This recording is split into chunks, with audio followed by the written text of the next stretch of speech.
Supreme court के फैसले के बाद ही राम मंदिर आज निर्माण हो रहा है, लेकिन मोदी के रोल को नकारने की कांग्रेस को इतनी जल्दी क्यों होती है? अहंकारी बुलाना, मोदी ने कुछ नहीं किया, ऐसा इनको जरूरी क्यों हो जाता है? क्योंकि उनके बाबरवादी इरादे पर जो है आदरणीय नरेंद्र मोदी जी के नेतृत्व काल में जो है उनका वो इरादा भी ध्वस्त हो गया।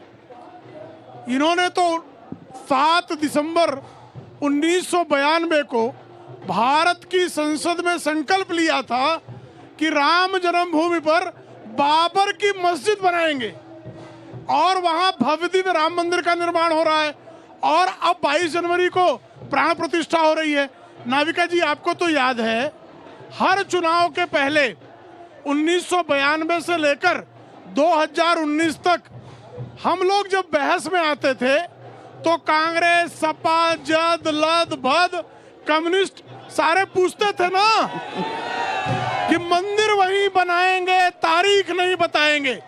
तारीख भी बता दी भाई, न्योता भी भिजवा दिया।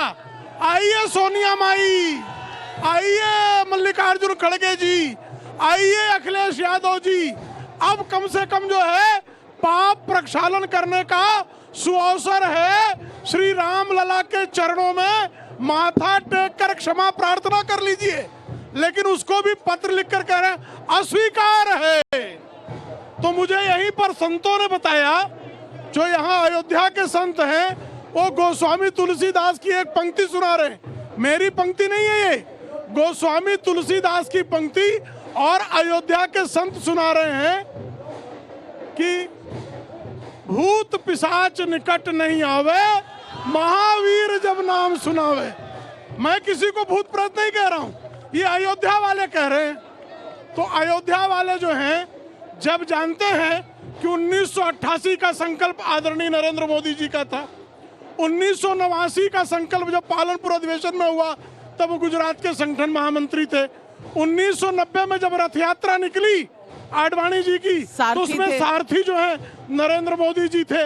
1992 का जब विध्वंस हुआ तो भारतीय जनता पार्टी के लोग जो उसमें अभियुक्त बने, और जब कार सेवा करके यहाँ से लौट रहे थे तो जिस लश्कर तोयबा के लोगों ने पाकिस्तान के इशारे पर गोधरा में कार सेवकों की कोच में आग लगाने का कुकर्म किया, उससे जो यज्ञ पुरुष प्रकट हुआ वो नरेंद्र मोदी हैं, और आज उन्हीं के नेतृत्व में भव्य दिव्य राम मंदिर बन रहा है। बिल्कुल राम मंदिर बन रहा है। और त्रिपाठी जी, मेरा आपसे सवाल है, सवाल ये है कि आप यहाँ वातावरण किस तरह का है आप देख रहे हैं।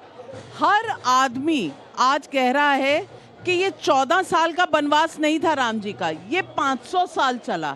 अब राम आएंगे, सबके घर में आएंगे, अपने घर में आएंगे।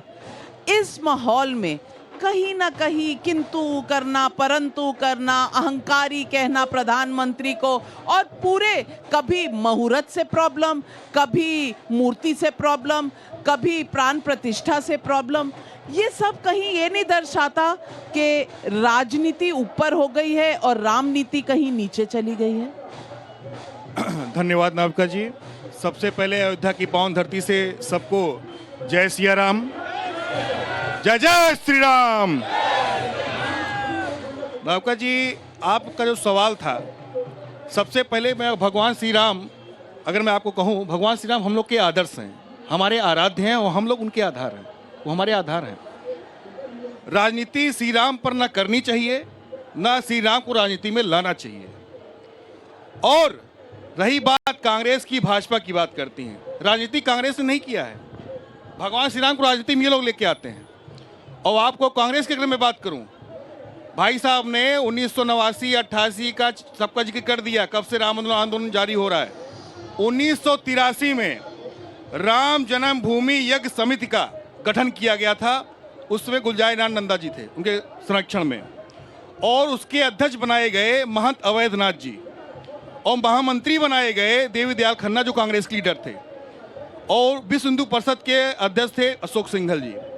लेकिन इन्हीं विपक्ष के नेता, उस समय तत्कालीन जो विपक्ष के नेता थे माननीय अटल बिहारी वाजपेयी जी ने, उन्होंने इस समिति का ना कोई सपोर्ट किया, ना कोई सहयोग किया।